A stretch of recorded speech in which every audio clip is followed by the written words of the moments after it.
जो प्रायः ये कहते हैं कि श्री जी सर्वोपरि और उन्हीं के अंश से दुर्गादि शक्तियां हैं, तो मुझे चुभता है कि जैसे आपकी इष्ट राधा महारानी ऐसे हमारी इष्ट माता जी हैं, तो आप कहते हो करोड़वें अंश में दुर्गा जी हैं श्री राधा रानी के, तो हमको भी तो चुभता है कि आप कहते हो, हम नहीं कह रहे।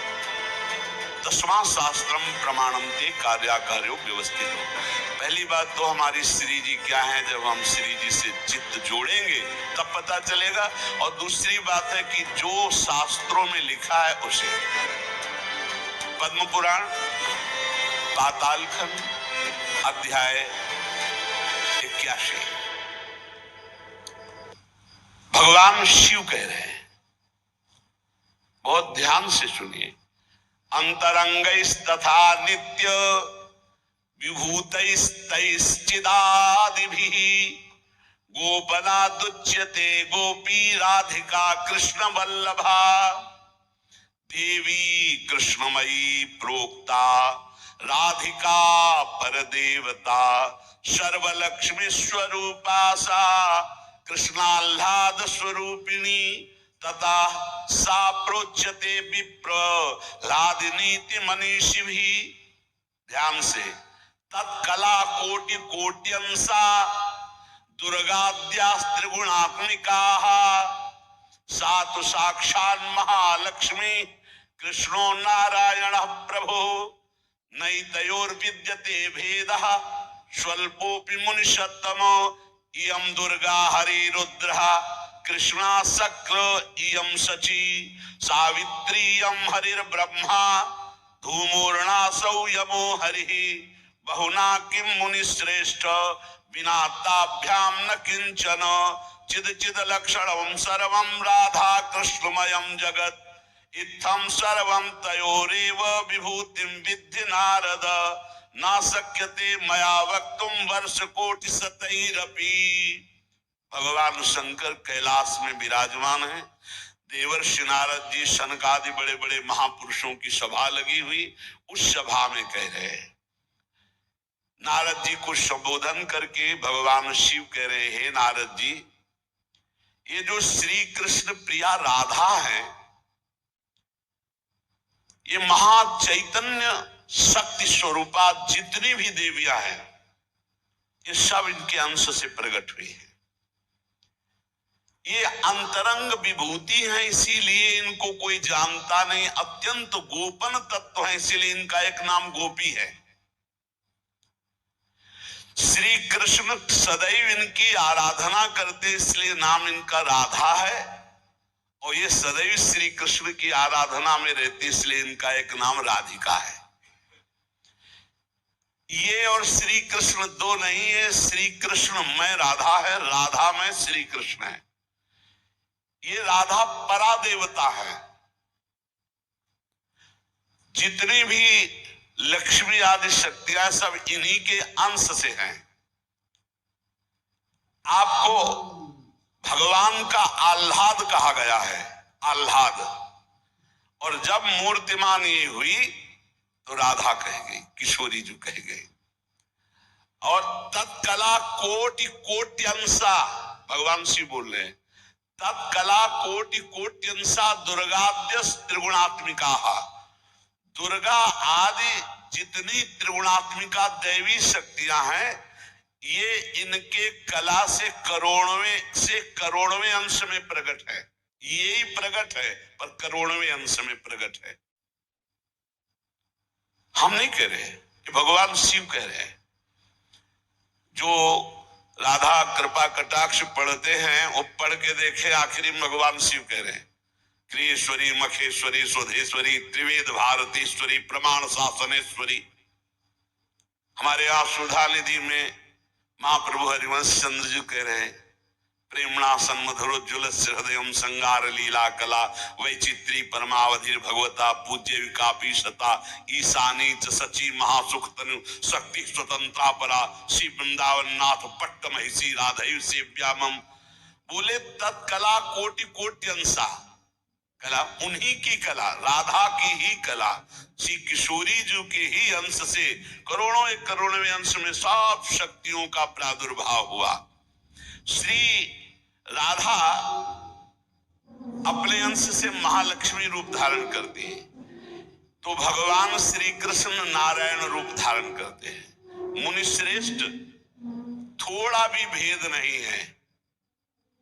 ये श्री राधा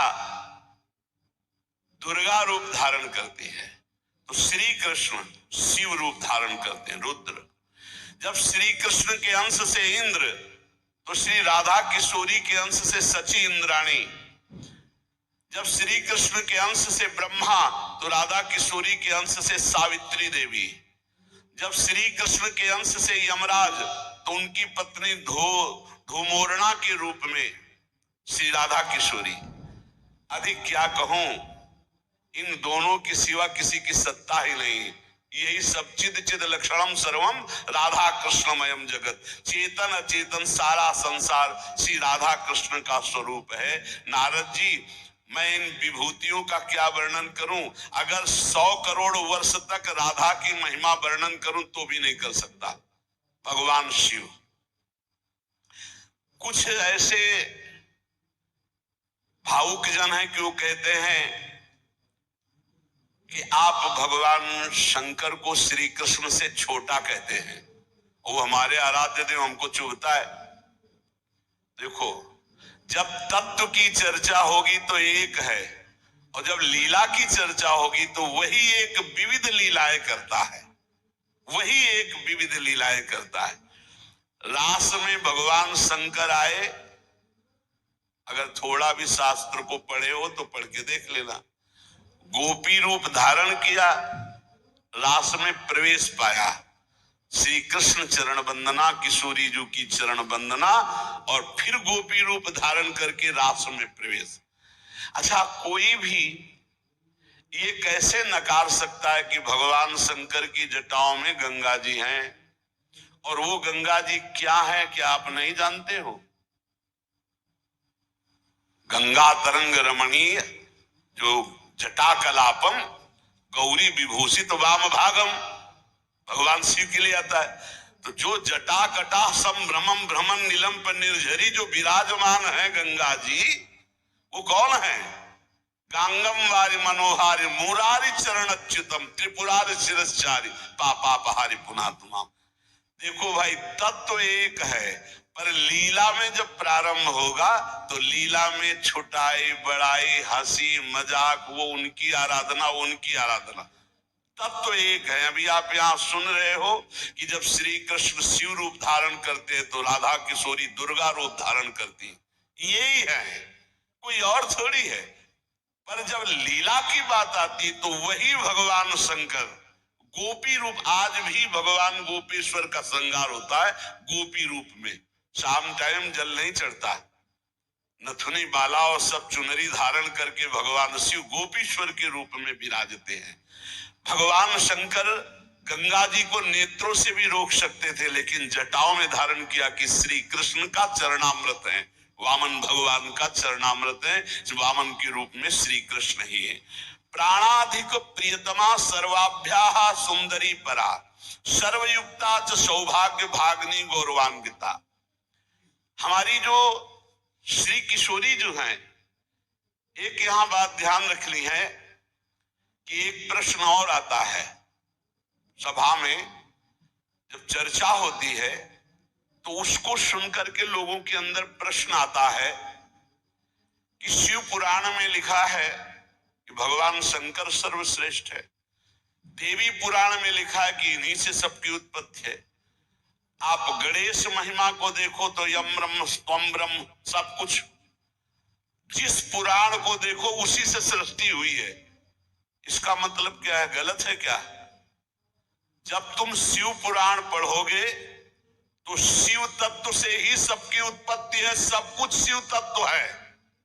पढ़े हैं, जैसे आप कहा भगवान शंकर ने चिद चिद लक्षणम सर्वम राधा कृष्णमयम जगत, ऐसे कहा गया है हे भगवती हे भगवान, आपसे ही सृष्टि प्रकट है, शिव पुराण में, क्योंकि जितनी माताएं हो सब भगवती हैं और जितने पुरुष हैं वो सब हे भगवान शिव आपका ही स्वरूप है। चराचर जगत शिव और पार्वतीमय है। भगवान का ऐसा लिंग प्रकट हुआ शिव जी का कि 100 कल्प तक ब्रह्मा जी उतरते चढ़ते रहे, पार न पाया। फिर भगवान विष्णु उसमें पढ़ना शिव पुराण में, हम तो पढ़ करके बात कर रहे, आर पार नहीं पाया। भगवान शिव से ही नारायण का प्रादुर्भाव होता है, भगवान का प्रादुर्भाव होता है, भगवान शिव से ही ब्रह्मा का प्रादुर्भाव होता है। जब देवी भागवत पढ़ो तो सब कुछ देवी जी से प्रकट हुआ। तो क्या झूठा है क्या? पुराण कोई झूठे हैं क्या? तो अगर उनसे प्रकट हुआ तो इनसे कैसे? भागवत पढ़ करके देखो तो श्री हरि से, नाभि कमल से ब्रह्मा, ब्रह्मा की भ्रकुट से शंकर, रुद्र का अवतार। उधर पढ़ करके देखो तो उन भगवान शिव से ब्रह्मा और श्री हरि प्रकट होते हैं। देवी भागवत पढ़ करके देखो तो देवी शक्ति। ये है क्या? तत्व। तत्व एक है, वही परमात्मा है, वही। जब शिव पुराण पढ़ोगे तो सब कुछ शिव की, जब भागवत पुराण पढ़ोगे तो सब कुछ श्री हरि का, और जब देवी भागवत पढ़ोगे तो सब कुछ वही। देवी प्रपन्नार्थ हरे प्रसीद प्रसीद मातर जगतो खिलस्य प्रसीद विश्वेश्वरी पाहे विश्वम त्वमीश्वरी देवी चराचरस्य। हे देवी तुम ही चराचर में व्याप्त हो, तुम ईश्वरी हो, तुम सर्वशक्तिमान हो, तुमसे बढ़कर कोई नहीं। क्या समझते हो? जो जहां है वही परम तत्व है और वो वही सब कुछ है। इधर से हम देखेंगे तो कृष्णाकार, उधर से देखोगे तो शिवाकार, उधर से देखोगे तो दुर्गा में, उधर से देखोगे काली में। जो बोलो वही परम तत्व है। पर जब हम लीला का गायन करते हैं तो लीला में विभाग हो जाता है। वही एक परमात्मा, वेद कहता है एकोहम बहुश्यामा, मैं एक बहुत रूपों में हो जाऊं। अब वही परमात्मा शासक बन गया, वही शासित हो गया, वही धर्मात्मा बन गया। उसी के छाती से धर्म प्रकट हुआ, उसी के पीठ से अधर्म प्रकट हुआ। अधर्म करने वाला दंडनी हो गया, धर्म करने वाला बंदनी हो गया। लेकिन दंडनी और बंदनी में दोनों में एक तत्व विराजमान, तत्व में अंतर नहीं। ये जो समझते नहीं ना, लीला को समझते नहीं है और तत्व को समझते नहीं, तो ये झगड़ा करने लगते हैं कि शिव को छोटा कैसे कह दिया। पूछो शिव जी से जाके, अरे उनको देखो तो रात दिन भगवत श्री हरि चर्चा करते रहते, और हरि को देखो, उनसे पूछो जाके कि तुम्हारे आराध्य देव कौन है, बोले कि शंकर। हरि से पूछो कि तुम्हारा गुरु कौन, बोले शंकर। और शंकर जी से पूछो तुम्हारा आराध्य देव को, बोले हरि। और हम आपस में लाठी चलाएं। अरे वो एक है, वो एक है, वो अनेक है। अनेक होते हुए भी एक है, एक होते हुए भी अनेक है। इस बात को समझो। जब देवी भागवत तो देवी ही सब कुछ है, देवी के ही अंश से राधा है। समझिए आप, जब हम वृंदावन से बोलेंगे तो राधा के अंश से देवी है, जब आप शिव पुराण से बोलेंगे तो शिव के अंश से हरि है, और जब भागवत पुराण से बोलेंगे तो हरि के अंश से शिव है। आप इस बात को समझिए। जब लीला का बात, लीला प्रसंग आएगी तो उसमें भेद हो जाते हैं। जैसे ब्रह्म ऋषियों ने विचार किया कि इन 3 महान भगवत स्वरूपों में कौन सबसे बड़ा है। क्या उन ब्रह्म ऋषियों को पता नहीं कि हरि ही ब्रह्मा है, ब्रह्मा हरि ही शिव है। शिव ब्रह्मा और हरि में किंचित मात्र भेद नहीं। स्वयं भगवान बोले मैं ही हर हूं, मैं ही विधि हूं, मैं ही हरि रूप हूं। जगह जगह वर्णन है। लेकिन जब भृगु जी परीक्षा के लिए गए तो ब्रह्मा जी के सामने जाके ऐसे खड़े हो गए। यह भद्रता है गुरुजनों के सामने ऐसे खड़े होना, ऐसे नहीं खड़े हुआ जाता, ये अभद्रता कही जाती। गुरुजनों के सामने सावधानी पूर्वक हाथ जोड़कर या बहुत नम्र ऐसे। अब वो गए और ऐसे गए और ऐसे खड़े हो गए। ब्रह्मा जी ने कहा तो सभा की मर्यादा के विरुद्ध है, पर भृगु जी उनके पुत्र हैं, थोड़ा गुस्सा आया पर शांत रहे। शंकर जी के पास गए, बोले आओ भाई, बहुत दिनों बाद आगमन हुआ भृगु जी से।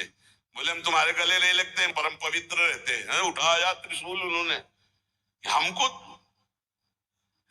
भृगु जी शांत होकर के वहां, और भगवान हरि के पास गए, सैया में पड़े हुए थे, सीधे लात मारी जाके, सीधे छाती पे लात। भगवान उठे और कहा मुझे पता नहीं था आप आ रहे हो, नहीं आपकी अगवानी करता, और चरण दाबने लगे। बोले आपके चरण बहुत कोमल है, मेरी छाती बहुत कठोर, कहीं चोट तो नहीं लग गई, और आज के बाद जब जब अवतार भी लेंगे तब तक आपका भृगु चरण चिन्ह ये हमारे छाती पे बना रहेगा, ये हमारा बड़ा सौभाग्य हो। आंसू आ गए भृगु जी के। अब आप क्या कहेंगे? कोई छोटा बड़ा नहीं, जब लीला होती है और एक ही तत्व है तो रंगमंच पर वही सब रूप धारण किए, जगन नाटक वही भवा, इस बात को सब। पर जब हम किशोरी जी की बात कहेंगे तो किशोरी जी के अंश से सब शक्तियां हैं, और जब आप दुर्गा की बात करें तो आपको वहां से दिखाई देगा किशोरी जी दुर्गा जी की अंश है, क्योंकि इधर से अंश वो, उधर से अंश वो उनकी अंशी, वो उनकी अंशी, कोई अंतर नहीं। इधर से हम बोलेंगे श्री कृष्ण के अंश से शिव, और जब शिव पुराण में पढ़ोगे तो शिव जी के अंश से श्री कृष्ण। अब इसमें संशय थोड़ी, क्योंकि वही एक तत्व है, विविध प्रकार से लीला कर रहा है। इसलिए भ्रम का तो ध्यान छोड़ दो, भ्रम छोड़ दो। जब जब जैसा अवसर आया वही रूप धारण किए तत्व विराज। पर जब लीला की चर्चा होगी तो माधुर्य रस में ऐश्वर्य का प्रवेश नहीं, भगवान के ऐश्वर्य का प्रवेश नहीं, तो और ऐश्वर्य शक्तियों की तो बात जाने दो। कभी आपको कोई भी शास्त्र मिला हो कि ब्रज में सुदर्शन चक्र का प्रयोग भगवान ने किया या प्रवेश हुआ, तो हमें बताना। कभी दिव्य वैभव का प्रयोग, क्योंकि ये माधुर्य का क्षेत्र है, ये जो ब्रज है ये वात्सल्य माधुर्य। कभी सुदर्शन चक्र से ब्रज में किसी को मारा हो, मुझे तो याद नहीं है, आप लोगों को कोई याद आवे तो हमको भी बता देना, क्योंकि अभी तक तो नहीं पढ़ा है। आगे अगर किसी को लगे, दूध पीते हुए पूतना को मारा, प्रवेश करके अगासुर को मारा, फाड़ के बकासुर को फेंक दिया, और उसका पैर पकड़ के धेनुकासुर को मारा, बस यही थप्पड़ घूसा इसी से पहुंचा दिया है। ना तो कौमोदकी गदा आई है, ना प्रभु की तलवार आई है, ना यहाँ सुदर्शन चक्र आया है, ना यहाँ दारुक सारथी रथ लेके आया है। ये ईश्वर नहीं, ये प्रेम देश है, ईश्वर का प्रवेश नहीं है यहाँ। और जहां कहीं ईश्वर का कुछ दिग्दर्शन कराना चाहा तो वहां वात्सल्य ने डांट लगा दी है। जैसे मुख में जब मिट्टी खाई हो ऐश्वर्य दिखाना शुरू किया तो वात्सल्य ने डांटा है, यहाँ नहीं, तो तुरंत मैया को लगा है मेरी आंखों का दोष कोई है, ये तो मेरा लाला है ऐश्वर्य का। अब जब निकुंज की बात आती है तो इसमें तो बिल्कुल ऐश्वर्य का प्रवेश नहीं है। ब्रज में तो आप थोड़ा ऐश्वर्य की झलक दिखा दी, अंतर ध्यान हो गए, लेकिन निकुंज में कहीं नहीं कि अंतर ध्यान की लीला एक बार भी हुई हो। निकुंज में बताना पूरे वाणियों को पढ़ करके। अब जो निकुंज रस है इसमें कहीं वर्णन नहीं है कि अष्टभुजा का प्रवेश है या षोडश भुजा का, हमारी ही श्री जी सब अंशों से है, लेकिन ऐश्वर्य रूप नहीं, ये महामाधुर्य रूप है। इसी महामाधुर्य की महिमा की हम उपासना करते तो हमारे लिए हमारा उपास्य देव सर्वश्रेष्ठ है। और जब उपास्य देव की सर्वश्रेष्ठता की लीला में देखते तब ये वर्णन आता है कि अनंत शक्तियां, देखो भगवान शिव ने स्वयं वर्णन किया कि ये जो अनंत शक्तियां तत्कला कोटि कोटि अंशा दुर्गाद्यस्त्र गुणात्मिका। अब देखिए वही प्रभु है शक्ति, वही है शक्तिमान, किंचन मात्र अंतर नहीं। लेकिन प्रभु आदेश करते हैं कि मैं अब अवतार लेने जा रहा हूं, भागवत में पढ़ के देख लेना, तुम हे महाशक्ति बलराम जी का कर्षण करके रोहिणी के गर्भ में डालो और मैं स्वयं अवतार लो, तुम जाकर नंद बाबा के यहाँ कन्या रूप से पूरी लीला पढ़ के देख लो। और नाम चामुंडा कुष्मांडा दुर्गा आदि तुम्हारे विविध नाम भगवान ने रखे और तुम सबकी कामना पूर्ण करने वाली होगी, जाओ मेरा आदेश है ऐसा करो। भगवान ने आदेश किया, शक्ति कार्य कर रही। भगवान की प्राप्ति के लिए उसी शक्ति की आराधना कात्यायनी रूप से गोपिकाएं करते हैं कि मुझे श्री कृष्ण पति रूप में प्राप्त हो। उसी शक्ति की आराधना सीता जी गौरी पूजन करती है। और सीता जी कौन है? काल रात्रि निश्चर कुल केरी, महाकाल रात्रि स्वरूपा उनको गोस्वामी जी ने कहा। काल रात्रि निश्चर कुल केरी, यही सीता पर प्रीति घनेरी। ये नहीं समझ रहा रावण की साक्षात इसका काल पधारा है, ये काल रात्रि महाशक्ति स्वरूप चाट जाएंगे, कुछ नहीं बचेगा लंका में। ये दुष्ट जिनके प्रति विरोध भाव कर रहा है कौन है? वही गौरी है और वही गोरी है, वही महाशक्ति है और वही सीता जी है। अब आप समझिए, आदि शक्ति जी जग उपजाया, सीता जी गौरी पूजन कर रहे हैं। गौरी जी खसी माल मूर्ति मुस्काली, जाओ मनुजा हिराची मिली सोबर साध सुंदर साव। तो सीता जी कौन है? मनुष्य रूपा को भगवान राम कह रहे। आदि शक्ति जे जग उपजाया, सो अवतरी मोरिया माया। अरे कोई भेद नहीं, कहीं भेद नहीं, पर जब लीला की बात करेंगे तब लीला में भेद दिखाई दे रहा है कि सीता जी गौरी जी का पूजन कर रहे हैं, उनसे वरदान प्राप्त कर रहे हैं। और भगवान प्रिया सती को संशय हो जाता है। लीला भेद देखो कि ये राम जी कैसे सच्चिदानंद में, जब हे खग हे मृग हे मधुकर श्रेणी, पूरा प्रसंग पढ़ करके देखो आप। और है कौन? या देवी सर्वभूतेषु बुद्धि रूपेण संस्थिता। जब लीला में देखोगे तो तत्व की बात भूलना पड़ेगा, तभी स्वाद आएगा। और जब तत्व देखोगे तो शांत रस आएगा। ये दास्य वात्सल्य सख्य, ये रसों का स्वाद नहीं मिल पाएगा। उसमें एक ही तत्व है, तो वह समझ में आ रहा है वही तत्व है। जब लीला में देखोगे तो आपको वही तत्व परशुराम है, वही तत्व राम जी है। लेकिन राम जी के आगे परशुराम जी घुटने टेक कर जय जय जय रघुकुल केतु, रघुपति गए तपहि बन हेतु। ये समझना होगा। ये जो आजकल के नए बच्चे ना, ये तर्क वितर्क शुरू कर देते हैं। लीला में तर्क वितर्क नहीं होता है, तत्व में एक ही वस्तु है। तत्व की जब बात करोगे तो आप क्या समझते हो? कितने दिन से तुम दुर्गा जी की उपासना करते हो? बचपन से आराधना, और पूरी अम्मा मान के, पूरी जैसे अपनी अम्मा, पूरा आसक्ति अम्मा, आद्या शक्ति दुर्गा, और पिता भगवान शिव। तुम समझते नहीं हो, जहां हमें भेजा है उस तत्व को जो समझाया, उस तत्व से बोल रहे। तुम उसको दो पक्ष में ले रहे हो। तुम्हारे को क्या पता कि महादेव जी मुझे कितना प्यार करते हैं, भगवती कितना प्यार करती है, हम भगवती अम्बा और महादेव जी से कितना प्यार करते हैं। तत्व को समझिए। राधा तत्व सर्वत्र व्याप्त तत्व है, चिद चिद लक्षणम सर्वम राधा कृष्णमयम जगत।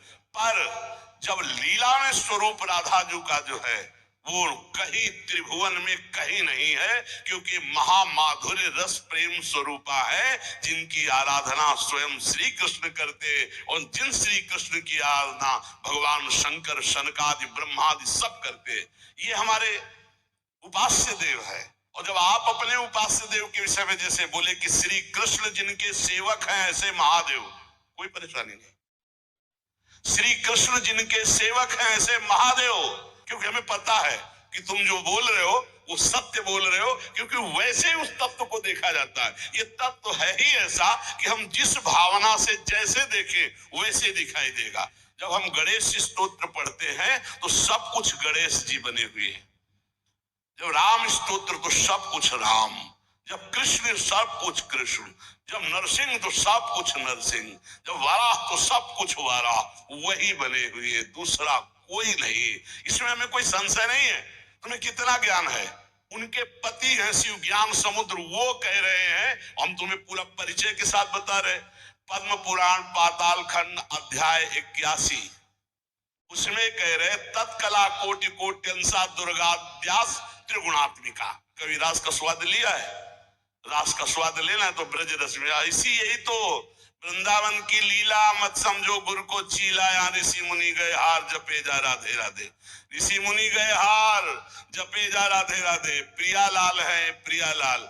अगर हम जो बोलते हैं उसकी बात को समझ लेना। कह दो कहाँ प्रमाण है, तो हमारी छाती प्रमाण है। खिलवाड़ मत समझना। अगर तुमने राधा किशोरी की अवहेलना करके कहा कि अम्बा, जब जड़ भरत जी के ऊपर गड़ासा चलाने की बात अम्बा के ही सेवकों ने किया तो भद्रकाली सहन नहीं कर पाई और मूर्ति फोड़कर प्रकट हो गई, काट के फेंक दिया अपने ही उपासकों को। होश में रहे ना, राधा किशोरी है। तत्व से बोलोगे तो मुझे कभी कोई संशय नहीं, सब एक है। जब लीला में आओगे तो वही स्वामी बनता है, वही सेवक बनता है। जब लीला में देखोगे तो वही छोटा बनता है, वही बड़ा बनता है। वो विविध रूप धारण करके एक ही तत्व खेल रहा है, इसमें संशय नहीं। पर जब लीला का रसास्वादन करते तब आप उसमें संशय मत करो। वो विविध लीलाएं, वही गोपी बना है, वही श्री जी बना है, वही वृंदावन बना है, और वही प्रीतम बना है, और वही खेल रहा है। वही नरक बना है, वही अधर्म बना है, वही दंड विधान बना है, वही रोग बना है, वही विविध प्रकार की यातना बना है। समझो ना, जो नरक भी वही बना। तो जब नरक नहीं था तब कौन था? श्री कृष्ण। और जब नहीं रहेगा तब कौन है? श्री कृष्ण। तो बीच में जो भास रहा है नरक, वो है कौन? श्री कृष्ण। अब ये जान जाओ तो नरक नरक ही नहीं है, परम पद के अधिकारी हो गए। जब यही नहीं जान रहे तो वो दुखप्रद है, अगर जान गए तो वो सुखप्रद है। अगर जानकारी का भी विस्मरण हो गया और सच्चिदानंद में स्थित, तो आप ही वो हो। जानत तुम्हें तुम्हें हो जाए, तुम भी वही हो जो शिव, जो कृष्ण। जब तत्व में आओगे तो तुम भी वही हो, कोई किंचन मात्र अंतर नहीं। वही एक परमात्मा तत्व विविध रूप में खेल रहा। चिद चिद लक्षणम सर्वम राधा कृष्णमयम जगत ईशावास्यमिदं सर्वम यत् किंचे जगत्याम जगत। और सच्ची मानो बिना भजन के समझ नहीं सकते रे। हमारी भाषा समझ ले, ये तर्क वितर्क से नहीं समझ सकते। जब तक ब्रह्मचर्य नहीं रहोगे, पवित्र आहार नहीं करोगे, लाखों नाम जप नहीं करोगे, तब तक ऐसे समझ जाओगे ये कोई बातों का विषय है। भजन नहीं करोगे, परमात्मा तत्व तुम्हारे तर्क वितर्क से समझ में आएगा। इसलिए समझा देते कि समझ लो, तुम्हारा मंगल हो जाए। और अगर ऐसे पक्ष और विपक्ष की भावनाएं रखोगे तो तुम्हें संतों में दोष दर्शन हो जाएगा। पक्की बात समझ लो। इसलिए बहुत सावधान। यहां से जो चर्चा होती है वो भगवत प्रसाद स्वरूप होती है, उसका पान करो तर्क छोड़ करके। खूब नाम जप करो, डट के बन जाओगे। खूब संतों की चरण धूलि माथे पे। हाँ,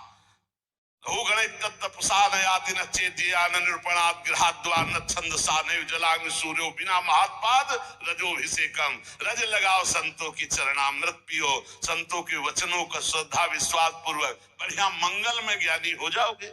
आपको कोई संशय नहीं रहेगा। पर लीला में बड़ा अंतर है। जब विमान पे चढ़ा हुआ जो वृत्तासुर बने थे, चित्रकेतु उनका नाम था। और जब भगवान शिव को वो ऐसे शब्द जो नहीं बोलने चाहिए वो बोल रहे थे, तो अंबा जी गुस्सा हो गई। तो भगवान शिव ने कहा था कि तुम्हारे क्रोध और श्राप का उसके ऊपर कोई फर्क नहीं पड़ेगा। क्यों? बोले श्री हरि का निज जन है, साप दे दिया जा, दैत्य हो जा, क्या फर्क पड़ा? अंतिम समय जो वृत्तासुर की स्थिति है वो देख लो। जो भगवान शिव ने, कोई फर्क नहीं पड़ने वाला। क्यों? वो भगवान श्री हरि का निज जन है, भगवान का जन, भगवान शिव का। भगवान शिव को भी गुस्सा नहीं आया, अंबा जी को गुस्सा आ गया। ऐसे जगत गुरु भगवान शिव से ऐसे नहीं बात करना चाहिए। विमान से उतर कर साष्टांग दंडवत होना चाहिए।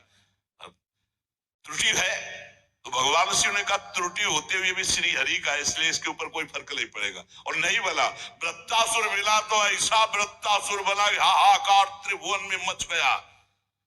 होश उड़ गए देवताओं के। तब दधीच की हड्डियों से वज्र का निर्माण हुआ। जब देखा कि हाथ में ऋषि का जो अस्थि पंजर, उसी से वज्र का निर्माण हुआ है, तो कहा देवराज ये मत सोचना मैं वज्र से डर रहा हूं, रुक जाओ। भगवान हरि से बात की। जैसे छोटा सा बछड़ा अपनी माँ की, जैसे घोंसले में बिना पंख उगे हुए बच्चा चिड़िया का अपनी माँ का, जैसे परदेश गए हुए पत्नी अपने पति का चिंतन, हे नाथ ऐसे ही हमारी वृत्ति आप में लगी रहे। और आज चलाओ, ये अमोघ है, चिंता मत करो, ये अमोघ है, मेरे ऊपर चलाओगे विध्वंस हो जाऊंगा, क्योंकि मैं जानता हूं ये क्या स्थिति वृत्तासुर की। अंतिम समय एकदम भगवदाकार वृत्ति जो बड़े बड़े ब्रह्म ऋषियों की होती है, वही महाभागवत वृत्तासुर। इसलिए हरि सर्वत्र सब रूपों में व्याप्त है, इसमें कोई संशय नहीं। मत्ता परतरम नान्यत् किंचित् अस्ति धनंजय। पर पुराणों में जो है, जहां जिस पुराण की चर्चा वही सर्वोपरि है। अगर देवी भागवत तो सर्वोपरि, उसी से सबका प्रादुर्भाव। शिव पुराण तो सर्वोपरि, उसी से सबका प्रादुर्भाव। गणेश तो उसी से सबका प्रादुर्भाव। आदि गणेश जिसकी पूजा ब्याह में माता पार्वती और भगवान शंकर भी करते हैं। जिधर देखो उधर वही परम तत्व है, इसलिए कोई छोटा नहीं। पर जब लीला में आएगा तो एक स्वामी बनेगा, एक सेवक बनेगा, विविध प्रकार की लीलाएं होंगी। लीला में प्रश्न नहीं, तत्व में अगर प्रश्न उठाओ तो एक ही तत्व है, उसमें कोई अंतर नहीं। पर जब लीला होती है, जैसे अब शिष्य की लीला, गुरु की लीला, अपराधी की लीला, जीवन मुक्त की लीला, लेकिन तत्व एक ही है, तत्व में अंतर नहीं है। अब तत्व का भाव अंदर जब जागृत हो जाएगा तो जानत तुम्हें तुम्हें हो जाए, वो वही बन जाएगा, उसमें कोई अंतर नहीं। पर लीला में अंतर जीवन भर बना रहेगा। तत्वबोध होने के बाद ऐसा थोड़ी कि गुरु के समान जाकर आसन में बैठ जाए, चाहे जितना बड़ा तत्व ज्ञानी हो, जब गुरु बैठे होंगे तो सर झुका के उनके चरणों में बैठेगा। तत्वबोध हो चुका, जानत तुम्हें तुम्हें हो जाए, वो भगवान स्वरूप हो चुका है, लेकिन गुरु है इसलिए नीचे बैठेगा। इसलिए कभी कोई भगवत चरित्रों पर संशय ना करे, कोई छोटा बड़ा नहीं है। पर जब खेल खेलने में उतरते हैं तो वही तत्व छोटा बनता है, वही बड़ा बनता है, वही स्वामी बनता है, वही सेवक बनता है। विविध प्रकार से वो जगन नाटक वैभवा अपने जगत में नाटक का स्वरूप करके वो वैभव प्रकाशित कर रहा है। ये खेल जान जाओ, या रहस्य रघुनाथ कर बेग न जाने कोई, जो जाने रघुपति कृपा तो सपने मोह न होए। ये जो अज्ञान की बातें करते हैं, इनके अंदर भजन नहीं, इसलिए जान नहीं पा। प्रवचन धंधा नहीं, प्रवचन है ये, जो तुम्हारे हर दुर्गुण दुराचार का नाश करके तुम्हें सतमार्ग में स्थापित कर देगा। ये वो नहीं है, ये कोई धंधा नहीं, ये केवल केवल भगवत प्राप्ति के लिए। और यहाँ जितनी चर्चा होती है वो सब उसी एक तत्व की होती है, और उसी एक तत्व में कोई स्वामी है, कोई सेवक है, कोई महान है, कोई छोटा है, बस तत्व में अंतर नहीं। आपने लाखों बार सत्संग में सुना होगा कि तत्व एक ही है, इसमें कभी संशय नहीं है। हाँ, जब उसकी लीला चलती तो लीला में भेद है, और लीला रसास्वादन में भेद है, और रस की भाव गरिमा में भेद है। जैसे कोई सखा है तो कोई दास है, कोई गोपी है तो कोई सहचरी है, और अलग अलग भावों से उसी परमात्मा तत्व का रसास्वादन हो रहा है। अंतर की इसलिए साफ संशय छोड़कर एकमात्र भगवद आश्रित जहां तुम जो हो। गणेश उपासक के लिए सर्वोपरि गणेश, सब उनके नीचे। देवी उपासक के लिए सर्वोपरि देवी, सब उनके नीचे।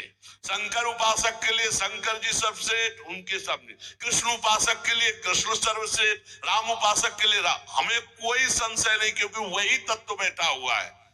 पर जब लीला में देखो तो हनुमान जी बन के शंकर जी ही चरण पकड़े राम जी के, और राम जी सेवक बन करके रामेश्वर की स्थापना करते। लीला में तुम कहां काट सकते हो? लीला में तर्क वितर्क नहीं, एक ही तत्व है, उसमें कोई अंतर नहीं। इसलिए बहुत सावधानी पूर्वक संतों के वचनों को सुना जाए और अपने चित्त में धारण करके भगवदानंद की प्राप्ति की जाए, जिसके लिए हमको अवसर मिला है। कहीं हम इधर उधर दोष दर्शन करके अपने परमार्थ से भ्रष्ट ना हो जाएं, इसे ध्यान से सुन लो।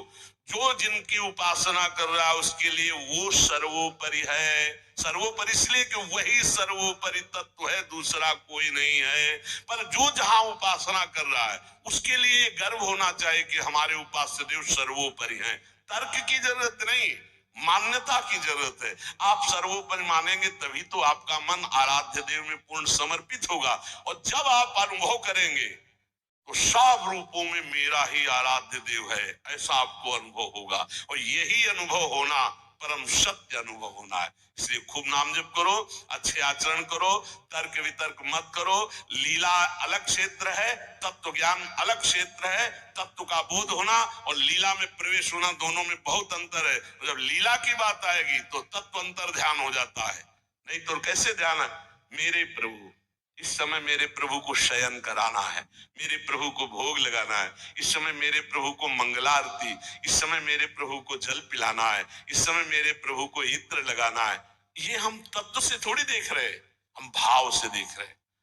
भावोत्सवेन भजताम रस कामधेनु। और जब हम भाव से देखते हैं तब हमको ये दिखाई देता है कि हमारी श्री जी के समान केवल श्री जी है, दूसरा कोई नहीं है, क्योंकि दूसरा कोई है ही नहीं। मेरे तो गिरधर गोपाल, दूसरो न कोई। ये हमको देखना, मीरा जी से लड़ना थोड़ी है। कहेंगे करो पूजा भाई, हमको परेशान कब कर रहे हैं? हम तो कह रहे मेरे तो गिरधर गोपाल दूसरों न कोई। उनकी नंद कह रही थी ये हमारी कुल देवी पूजा को, बोले करो ना। बोले नहीं तुमको करना पड़े। बोले हम तो नहीं करेंगे, हमारे तो गिरधर गोपाल दूसरों न कोई, जाके सिर मोर मुकुट मेरो पति सोई। उनका नहीं करना चाहिए। बोले क्यों करना चाहिए? बोले सुहागवती होती है तो विधवा थी। बोले तुमने कुल पूजन नहीं किया क्या? तुम क्यों वैधव्य को प्राप्त हो? बस यही जगह से शुरू हो गया था उसका द्वेष भाव, बहुत प्रचंड द्वेष। तो सच्ची मान लो, हमारी प्रार्थना मान लो, झगड़ा झंझट की भावनाओं का त्याग करके एक ही परम तत्व है जब लीला में उतरता है। तो आप पढ़ के देख लो भागवत में, भरत जी जो जड़ भरत जी के रूप में है, देवी उपासक उनको ले गए और बलि देना चाहते थे। जो ही सर झुकाया तो अंबा जी के हृदय में आग लग गई। ऐसे परम निर्मल पुत्र का वध मां सह सकती? फाड़ करके मूर्ति प्रकट हो गए, काट के फेंक दिए। भागवत में पढ़ के देख लो भाई। वही परम तत्व है जो श्री कृष्ण है, वही काली है, जो काली है वही श्री कृष्ण है। मुझे समझने में इतना भी भेद नहीं, लीला में बड़ा भेद है। लीला में जब आते हैं तो अलग अलग रसास्वादन हो जाता है। तो लीला रसास्वादन पाने के लिए चरणों में जाकर के अपने अपने गुरुजनों की आराधना करो, खूब नाम जप करो। जब लीला चरित्र का प्रकाश होगा तब आप जान पाओगे। और श्री किशोरी किशोर जू का अद्भुत विलास, जो भगवान ब्रह्मा सनकादि शिवादि जिसका जस गाते हैं और याचना करते हैं, जो रज शिव सनकादि की याचत। अब कैसे रसमयी ग्रंथों में प्रवेश नहीं तो बाहरी लोग नहीं समझते, पर हम अपने सत्संगी जनों से कहते हैं अपनी उपासना में अपने आराध्य देव के समान कोई नहीं है। ये सबको मानना चाहिए। जब तक मानोगे नहीं, निंदा किसी की नहीं कर ली, पर अपने उपास्य देव अपने लिए सर्वोपरि है, उनके समान कोई नहीं। जब ऐसा मानोगे तभी आप प्रेम